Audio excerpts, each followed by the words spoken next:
sanksi pidana itu biasanya pelanggaran apa? Contohnya seperti money politik. Oh, money politik. Money Oke. politik itu sanksinya pidana. Oke. Sebagaimana diatur dalam pasal 187. Oke. Jadi pemberi dan penerima sama-sama mendapatkan sanksi. Oke. Ini juga perlu kita berikan pemahaman. Pemberi dan penerima. Pemberi dan penerima sama-sama mendapatkan sanksi. Oke, tapi kan konsepnya yang pemberi ada rezeki, yang betul. Who knows, Pak? Jadi memang kalau kita merujuk dulu kepada undang-undang, kepada regulasi, sanksinya itu dendanya adalah 7 tahun. 7 tahun. Kemudian maksimal dendanya 1 miliar. Oke. Nah, yang perlu kita berikan pemahaman nih kepada masyarakat nih, mudah-mudahan melalui Hang Kate nih, masyarakat kita teredukasi, mudah-mudahan menjadi amal jariah. Kalau di pemilu yang kena sanksi itu hanya pemberinya saja. Oh, pemberi. Hanya kalau di saja.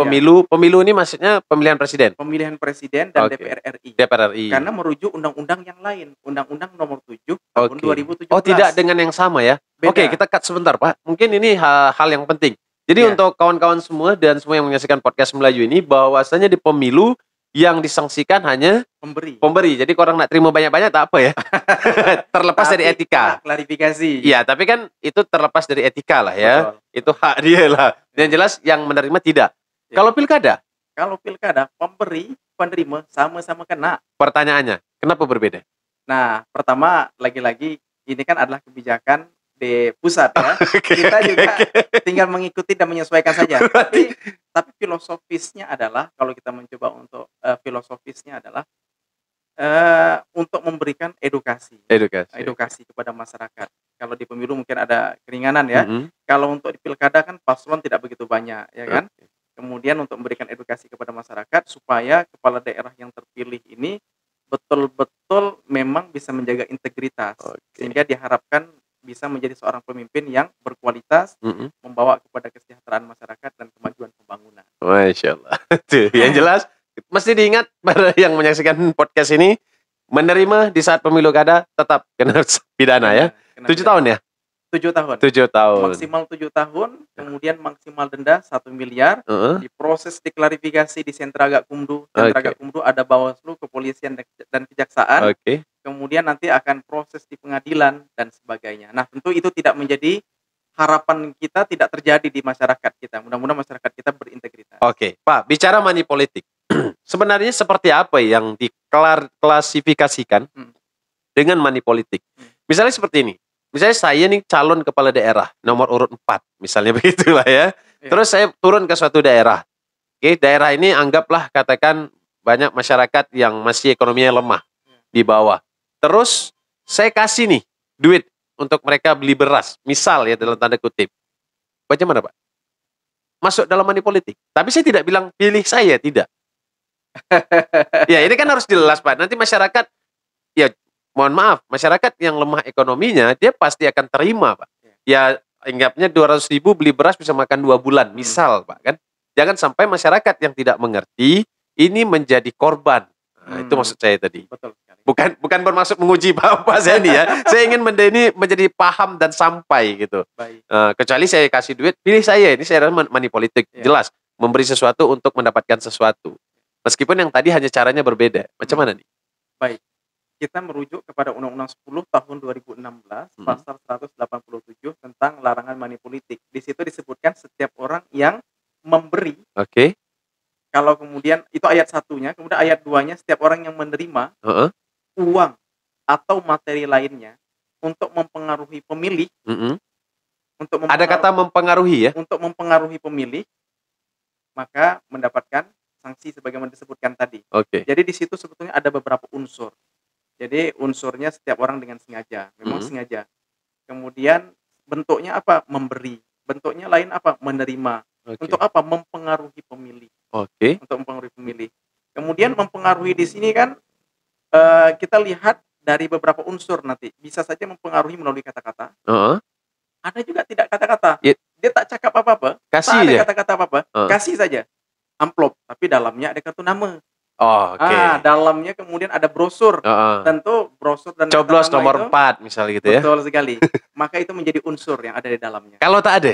Kalau tak ada, nanti dia akan ada proses. Jadi kita akan ada proses klarifikasi sejauh mana. Tapi kalau seandainya memang tidak memenuhi unsur, kita pun tidak bisa memaksa terhadap sebuah peristiwa. Oke. Maka di situ nanti akan teruji pada saat klarifikasi, Oke. akan teruji nanti dengan alat-alat bukti yang lain, alat-alat bukti yang lain. Ini Bisa saja sebenarnya mungkin bisa saja pada saat pemberian tidak ada, tapi begitu kita cek di WA-nya, kita cek di ini, ternyata ada. Ada. Itu juga bisa menjadi petunjuk. Itu bisa menjadi petunjuk terhadap ke arah sana. Tapi itu nanti akan ada kajian. Yang jelas kita di Sentra Gakumdu, Bawaslu, Kepolisian dan Kejaksaan akan melakukan kajian secara intensif terhadap regulasi, baik peraturan perundang-undangan, sehingga kita pastikan bahwa ketika kita melakukan penegakan terhadap hukum itu sesuai dengan peraturan perundangan. Oke. Mohon izin Pak Ketua. Kita kembali ke sampel case tadi. Sampel case yang saya kasih, saya tidak menyebut nomor 4, pilih, terus tidak ada komunikasi by WA. Dia hanya sebenarnya kalau bahasa marketing itu apa ya? Dia ingin dilihat sesuatu tanpa menyebutkan sesuatu. Nah, ini kan tidak ada bukti sama sekali. Dan masyarakat kan kasihan nih nanti nih. Dia cuman anggap nih, misalnya sampel case gini. Saya nomor 4, tiba-tiba datang ke situ, bla bla bla bla, lihat ini kasih tiba-tiba tanpa menyebutkan nama, tidak ada kartu nama, tidak menyuruh memilih, tidak ada WA dan lain-lain. Clear about it. Semua itu clear. Termasuk pelanggaran. Tentu saja dalam forum ini kita belum bisa menentukan apa itu pelanggaran atau tidak. Kajian ya, kajian. Ada kajian nanti. Setuju. Setuju saya karena nanti kalau dijawab di sini menjadi celah untuk berbuat. Betul sekali. Mohon maaf Pak Zeni, bukan maksud saya untuk membuka melebihi wewenang ya, tetapi saya ingin tahu masyarakatnya juga jangan sampai salah nanti. Karena kalau bicara duit, bicara kebutuhan, masyarakat kita sangat yang masih ekonominya lemah, masih kadang-kadang terkecoh dan dia orang tidak tahu aturan. Bukan kita katakan, oh ganteng-ganteng duit ini martabat dijual, tidak. Kadang-kadang hanya karena tidak tahu aturan. Dikasih ya ambil, itu kan bahasa orang kita kan. Dikasih diambil, suruh pilih nanti dulu. Itu kan bahasanya. Nah ini menjadi belum bisa terjawab lah ya. Itu tetap diuji nanti ya. Ya tetap akan ada proses. Baik, tapi yang jelas untuk yang menonton, edukasi ke masyarakat, ke kiri kanan tetangga saudara, jangan terima. Pemberi dan penerima sama-sama kena sanksi. Tuh dia, jangan terima. Dah itu aja lah pokoknya. Kalau diberikan kita tak tahu masuk kiri, masuk kanan, masuk depan. Kalau pagi-pagi jumpa amplop di depan rumah ada nomor urut. Macam mana? Kontak Bawaslu, hubungi Bawaslu atau jajaran pengawas kecamatan, pengawas kelurahan, sampaikan peristiwa yang terjadi. Kemudian amplop yang sentuh. Kalau sekedar sentuh saja kan. Kalau ada 300 sampai 150. Sebaiknya kita mendukung penegakan keadilan pemilu, menegakkan aturan, sebaiknya memang dilaporkan kepada jajaran pengawas. Nantilah kita akan melakukan identifikasi, kita akan melakukan penelusuran, kita akan melakukan investigasi, kemudian pihak-pihak yang terkait akan kita proses. Karena bisa jadi itu menjadi fitnah, bisa saja kan? Bisa saja. Misalnya saya nomor 4, ada nomor 5, saya nak menjatuhkan dia. Saya bikin aja nomor 5 kirim di orang. Betul sekali. Tuh kan? Ini kan sesuatu yang betul kajian yang dalam lah ya. Harus ada investigasi ya. Sulit nih kerja-kerja benda gini nih. Ini betul-betul kerja penyidik ya. Betul sekali. Jadi memang Bawaslu ini Masya Allah kewenangannya sangat luar biasa diberikan oleh undang-undang. Jadi ada kewenangan intelijen di situ. Kemudian ada sebagaimana kepolisian. Kemudian juga ada kewenangan pengawasan. Kemudian ada kewenangan penindakan. Bahkan kita juga ada kewenangan adjudikasi melalui proses peradilan. Jadi Bawaslu juga punya kewenangan itu. Contohnya adalah sengketa proses. Jadi ketika ada peserta pemilu kemudian menggugat terhadap keputusan KPU, maka nanti mereka bisa mengajukan kepada Bawaslu. Sebagaimana pemilu 2018, Pilkada 2018, kita juga menangani terhadap adjudikasi sengketa yang diajukan oleh salah satu bakal pasangan calon menggugat terhadap keputusan KPU. Jadi kita juga di situ mengadili. Lengkap ya. Gak perlu jadi polisi lah ya, jadi ketua Bawaslu. Jadi Bawaslu aja lah. Lengkap ya di dalamnya. Saya baru tahu bahwa di dalam itu lengkap ternyata ya. Tapi sistem tetap terkoordinasi ya. Semuanya terkoordinasi. Tersinergitas. Bahaya nih. Tak apa, saya pakai tas belakangnya. Tapi kalau saya yang cakap tak apa-apa kan? Kalau Bang Al-Nazirat, kalau di forum nanti kata ada ketua Bawaslu datang kan, nanti dikirain mengarahkan pula. Tapi kan saya tak bisa ditindak. Saya sebut tiga-tiga nilai supaya saya aman, sinergitas, apalagi amanah, aman, satu lagi apa ya? insani. Itu hak politik masyarakat kan. Iya. Biar aja dia nak macam yang jelas Bawaslu tidak boleh menyebutkan kata itu ya. Betul. Hati-hati di rumah Pak ya. Mana tahu disadap Papa aman nak. Bahaya. Pak mau jadi insani nak. Bahaya tuh. Atau Papa kita sinergi ya. Bahaya. Berat jadi ketua Bawaslu ya. Begitulah kan. Tantangannya. Tapi kita menikmati, kita enjoy karena pada prinsipnya kita ini menikmati terhadap pekerjaan, kemudian niat kita tidak macam-macam, niat kita itu profesional. Jadi kita dua hal yang kita jaga, integritas dan profesionalitas. Integritas dan profesionalitas. Itu dia. Yang satu itu yang disebut. Takut nanti lama-lama sering disebut, takutnya tendensius takutnya. Betul, kan. Oke. Dan kita kembali ke APK yang berada di lapangan, Pak. Misalnya di spanduk yang ada di pohon-pohon. Misalnya, jujur, saya orang yang tidak setuju dengan pemasangan APK itu atau APS, apalah namanya dalam bentuk itu, dipasang di pohon, dipasang di sembarang tempat. Terus, ya yang saya rasa menyemak bahasa saya itu. Menyemak. Kalau di Bawaslu kan sudah ada prosesnya. Kalau misalnya saya tidak suka terhadap hal itu, masyarakat nih ya, dalam tanda kutip. Saya tahu tempat itu salah, saya tahu pemasangannya juga tidak sesuai dengan aturan, boleh tak masyarakat mencabut? Terkait untuk penertiban APK, kami himbau masyarakat tidak langsung mencabut, karena nanti ada mekanisme. Karena yang melakukan penertiban di situ nanti adalah hasil investigasi Bawaslu, hasil penelusuran Bawaslu, kemudian nanti Bawaslu berkoordinasi dengan Satpol PP. Maka yang menertibkan itu secara regulasi adalah Satpol PP. Karena kalau langsung masyarakat yang menertibkan, yang pertama tidak sesuai dengan ketentuan. Karena tidak ada kewenangan aturan untuk membolehkan itu. Yang kedua, kita khawatirkan terjadi konflik horizontal. Di masyarakat ya. Betul sekali. Maka kita antisipasi itu, tidak sarankan. Kemudian bagaimana kalau masyarakat mau berpartisipasi? Mudah sekali. Jadi saat ini Bang Al-Naziran, kita akan melihat nanti dalam waktu dekat ini setiap sudut-sudut yang ada di Kota Tanjung Pinang, Bawaslu telah menyiapkan memasang sejumlah spanduk. Spanduk itu secara umum ada pesan-pesan anti money politik. Kemudian pesan kita tekankan lagi, pemberi dan penerima. Betul sekali. Ataupun penyedia. Ya kan bisa jadi. Betul, bisa terkait. Bukan saya yang kasih, tapi tolonglah antar sana kan bisa jadi. Itu bisa terkait sama yang terkait. Kemudian yang kedua, himbauan kita terhadap netralitas ASN dan pejabat. Pejabat? Ya. Pejabat tak boleh ya? Pejabat tidak boleh karena dia pertama ASN. Kemudian kalau pejabat yang punya jabatan dan kedudukan dalam pasal 71 Undang-Undang 10 2016 tidak boleh membuat kebijakan yang menguntungkan atau yang merugikan salah satu pasangan calon. Saya minta maaf. Mas saya tadi salah. Saya menafsirkan pejabat itu sampai ke anggota dewan dan lain-lain. Pejabat itu kan yang tanda kutip ASN ya. Iya. Eksekutif yang berada di eksekutif. Betul, yang berada di eksekutif. Kemudian kita menekankan tolak dan lawan politisasi SARA serta kampanye hitam, black campaign.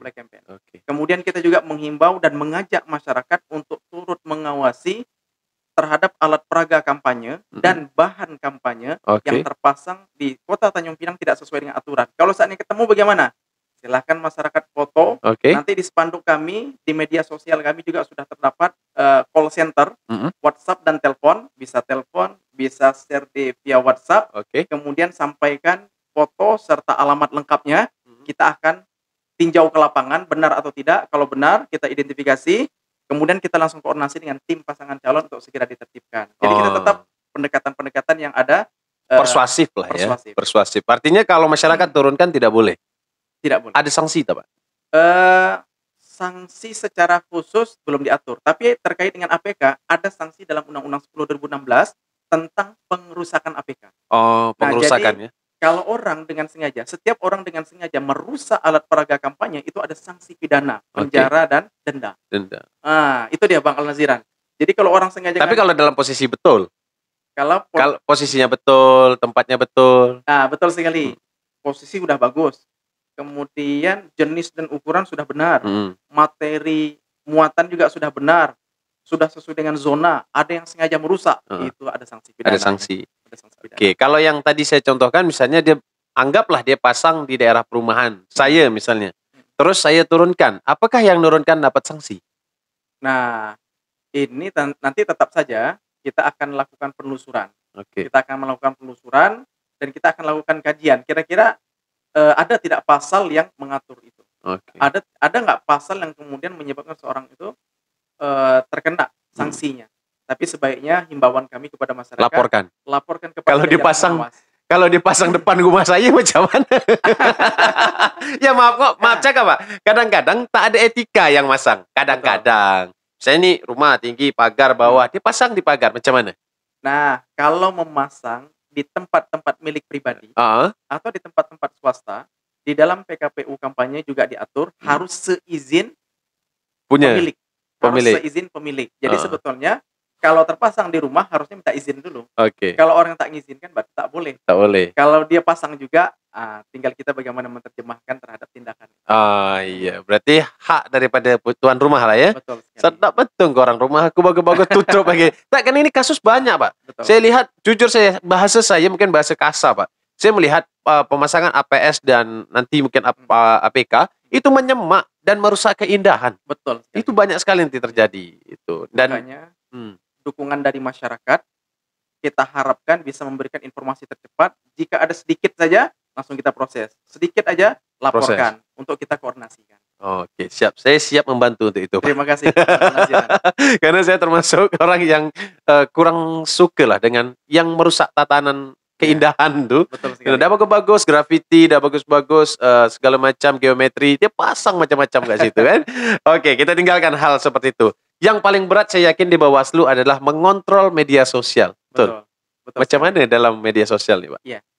Jadi nanti akan ada, jadi metode kampanye itu ada beberapa macam Bang Naziran. Ada metode kampanye melalui APK, alat peraga kampanye, melalui bahan kampanye seperti stiker dan kawan-kawannya. Kemudian ada kampanye tatap muka, kampanye rapat terbatas, ada kampanye rapat umum, serta kampanye melalui media. Terkait dengan kampanye melalui media, itu juga sudah diatur. Kampanye media baru boleh mulai untuk dilakukan 22 November. 22 November. Sampai dengan 5 Desember. Oke. Jadi waktunya sangat terbatas, itu pun nanti ada ketentuan. Oke, maksudnya media sosial? Ya. Atau dengan media elektronik? Media penyiaran. Oh, media penyiaran. Media penyiaran. Kemudian kalau untuk media sosial, ada akun-akun yang memang harus didaftarkan kepada KPU. Oh, diperbolehkan ya berarti ya? Jadi nanti ada akun yang diperbolehkan. Misalnya nih, pada pemilu 2019 yang lalu, akun partai politik untuk menyalurkan aspirasi dari caleg-caleg dan sebagainya. Misalnya kalau kemarin Facebook 10 akun. Kemudian Twitter, Instagram. Oh, itu sudah ada ya ternyata ya? Ya, itu sudah ada diatur. Sudah ada. Itulah yang nanti akan menjadi fokus pengawasan Bawaslu Kota Tanjung Pinang ketika men-share dan mempublish ada nggak materi-materi dari kampanye tersebut yang tidak diperbolehkan. Contohnya, di dalam Undang-Undang 10/2016 dilarang untuk menyinggung terkait dengan yang bertentangan dengan Pancasila dan Undang-Undang Dasar 45. Kemudian tidak boleh menyinggung terkait dengan sara, fitnah, hasut, dan sebagainya. Black campaign lah ya? Black campaign intinya, tidak boleh ada. Kalau ada, nanti kita akan lakukan identifikasi terhadap media tersebut. Kita akan konfirmasi, klarifikasi, dan investigasi. Betul nggak ini media yang diperbolehkan atau tidak? Kalau seandainya memang ini media yang difasilitasi oleh KPU yang diperbolehkan, tentu kita nanti akan koordinasi lagi dengan mereka untuk dihilangkan materinya, untuk tidak dipublish materinya. Tapi kalau seandainya juga tidak, nanti akan ada satgas secara khusus, karena Bawaslu RI sudah kerjasama dengan KPU, kemudian dengan Kominfo, kemudian kerjasama juga dengan platform, media platform. Facebook dan kawan-kawannya. Jika seandainya mereka tidak menertibkan, itu akan di-take down. Materinya akan di-take down. Kemudian pertanyaannya, bagaimana kalau seandainya yang bersibuk dan yang tersebar itu adalah akun-akun yang memang akun fake. Akun-akun yang memang bodong ya. Akun bodong gitu Bang ya. Bahasa saya tahu tak apa Pak akunnya. Akun dajjal saya cakap. Akun dajjal, akun yang merusak tatanan kehidupan. Itulah dia akun itu. Luar biasa. Saya geram soalnya karena saya juga salah satu yang aktif di media sosial, Pak. Mungkin kalau Pak Zeni tengok di Info Pinang dan lain-lain, saya tukang kontar pada benda macam itu. Tak, kalau tidak kita jawab, nanti menjadi sesuatu yang tidak lurus. Itu saja. Bukan kita pintar atau sok-sok pandai. Minimal apa yang bisa kita lakukan, Pak. Betul. Nih, akun bodong ini macam mana nih nak menyelesaikan dia di dalam. Nah, jadi kita nanti akan lakukan penelusuran terhadap akun tersebut. Jika memang benar terbukti tidak jelas itu akunnya, kemudian kita akan kerjasama nanti dengan pihak kepolisian bagian cybercrime ya, cybertropnya. Nanti kita akan lakukan kajian bersama. Kemudian kalau jika memang terbukti ini akun memang bermasalah, kita akan rekomendasikan kepada pihak terkait untuk direkomendasikan take down dengan akun-akunnya sekaligus. Tidak hanya habiskan ya. Diberangus. Tapi itu kan yang tak jelas ya. Kalau misalnya akun sosial yang jelas tak masalah ya. Betul. Dia mempromosikan segala macam tak ada masalah. Kecuali black campaign. Saya akun saya nih, akun Hangkate misalnya, dukung nomor 5 bla bla bla bla bla bla, tak masalah. Kalau pribadi tidak masalah. Yang bukan ASN silahkan saja sebagai bentuk aspirasi. Tapi kalau ASN jangan coba-coba menggunakan media sosial untuk mengarahkan salah satu dukungan pasangan calon, itu yang kemudian dia kena dengan undang-undang ASN. Ya, artinya terlepas ASN, TNI dan Polri, ya terserah selagi itu sopan, santun ya. Tak ada masalah ya. Nak tulis insani ke, nak nulis apa? Satu lagi aman ke, nak kalau nulis masyarakat luas boleh. Terserah ya, nak sinergi tak ada masalah. Betul. Yang jelas tetap ada tatanan dan etika ya tentunya ya. Itu yang paling penting. Luar biasa. Itu dia aman. Yang jelas, ya ini kan susah nak nyebut saya kan. Nanti saya dikira apa ya? Bukan aman. Gak susah Pak nyari kata-kata tuh karena memang biasa nyebut macam gitu. Jadi kawan-kawan yang bermedia sosial yang memang punya sikap politik dan memang belak-belakan untuk mendukung, silakan saja Pak Zeni ya. Tapi yang jelas pada tatanan etika yang betul dan tidak black campaign. Tak terasa 1 jam dah nih. Luar biasa. Pak Zeni. Kata nih, tak ada pesan-pesannya. Ini bisa 3 jam saya cakap. Sebelum kita akhiri tentunya saya yakin banyak hal yang belum dikupas di sini ya. Oke, kalau nak kita buka semua, terbukanya mungkin 3 jam baru terbuka semua kan. Mungkin ada hal-hal yang penting yang nak Pak Zeni sampaikan kepada saya dan kawan-kawan yang nanti nonton ini. Baik, yang pertama apresiasi yang sangat luar biasa kepada Hangkate yang sudah turut berkontribusi untuk menciptakan pilkada kita yang berkualitas dan berintegritas melalui media Hangkate ini. Mudah-mudahan selalu jaya dan sukses. Saya media saya MAA Pak. MAA. Media ECE. Tapi luar biasa. Kalau kebaikan-kebaikan yang ditebarkan seperti ini mudah-mudahan menjadi amal jariah. Insyaallah ya, karena YouTube tuh memang ya bisa dimanfaatkan lah ya. Sayang, tapi saya yakin Pak Zeni belum subscribe YouTube saya. Nampak situ Nampak. Karena belum ada Muhammad Zaini MKME itu tak ada. Belum ada. Kalau tuh habis ini langsung. Kalau Bu Mariamah udah. Oh sudah. Siap. Saya jadi subscribernya. Saya luar biasa. Yang penting bermanfaat itu saja, Pak. Jadi tadi yang jelas apa yang paling penting yang ingin Bapak sampaikan nih? Yang kedua, kami ingin mengapresiasi kepada tim pasangan calon, kepada pasangan calon yang sudah ditetapkan dan sudah dapat nomor urut. Mudah-mudahan semua proses berjalan dengan baik dan dimudahkan. Mudah-mudahan Provinsi Kepri juga mendapatkan pemimpin yang terbaik. Tapi yang lebih penting dari itu adalah proses tahapan pilkada ini semoga berlangsung secara berkualitas. Nah, kerjasama semua pihak. Jadi pilkada yang berkualitas itu akan tercipta jika pasangan calonnya mengikuti aturan, kemudian penyelenggaranya mengikuti aturan. Penyelenggaranya berintegritas dan profesionalitas, baik Bawaslu. Tetap 2 kata-kata itu ya. Betul. Maupun KPU. Semuanya berintegritas. Kemudian kalau saatnya ada yang tidak berintegritas, maka Bawaslu juga berwenang di situ untuk melakukan penanganan dugaan pelanggaran terhadap netralitas. Sesuai ya. Betul sekali. Kemudian yang ketiga, bahwa pilkada yang berkualitas itu akan tercipta jika tercipta suasana yang kondusif. Suasana yang kondusif. Nah, kondusivitas masyarakat itu jika seandainya kita menggunakan media dengan sebaik-baiknya.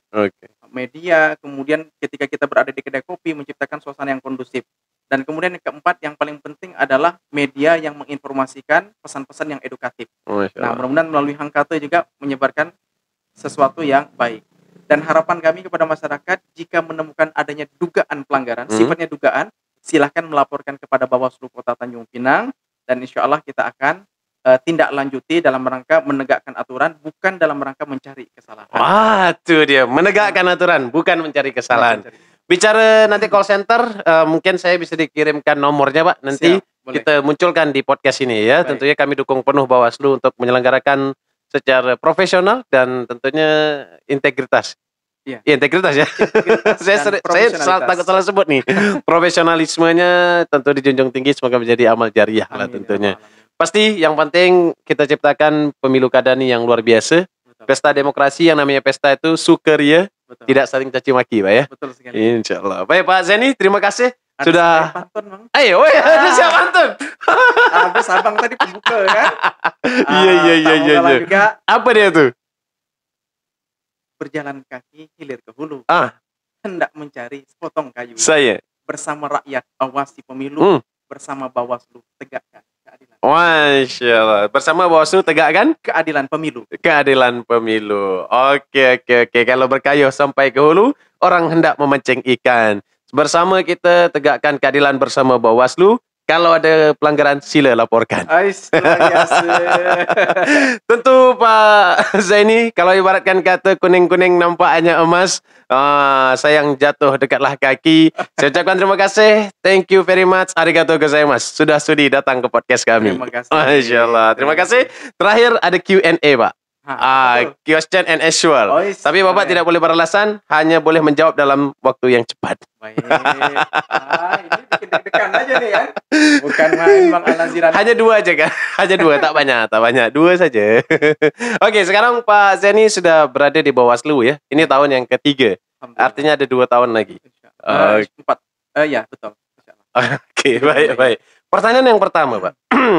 Tetap menjaga netralitas lalu dipecat dari Bawaslu, atau tidak menjaga netralitas namun tetap berada di Bawaslu? Tetap menjaga netralitas dan tetap berada di Bawaslu. Tak ada pertanyaannya. Pertanyaan saya, Bapak tidak menjaga netralitas tapi tetap berada di Bawaslu, atau menjaga netralitas walaupun dipecat dari Bawaslu? Ini berat betul nih. Q&A, question and answer. Saya ulang pertanyaannya. Menjaga netralitas lalu dipecat dari Bawaslu, atau tidak menjaga netralitas tapi tetap di Bawaslu? Nampaknya premi minor sama mayor ini macam tak nyambung, Pak. Apa jawabannya, Pak? Berat ya? Kayaknya kita ciptakan antitesis. Antitesisnya Pak dosen cakap nih. Antitesisnya tetap menjaga netralitas, profesionalitas, dan semoga Allah lindungi di Bawaslu. Masya Allah. Berat menjawab itu Pak ya. Aduh. Setelah Bapaknya baru saya yang berani dengan Pak saya ini buat ini. Terakhir Pak, tetap di Bawaslu atau menjadi politikus? Tetap di Bawaslu. Tetap di Bawaslu, hati-hati. Ini digital, jejak digitalnya terikut nih. Tapi itu hak politik Pak Zaini ya. Kan untuk saat ini. Untuk saat ini, betul. Pandai Pak Zaini.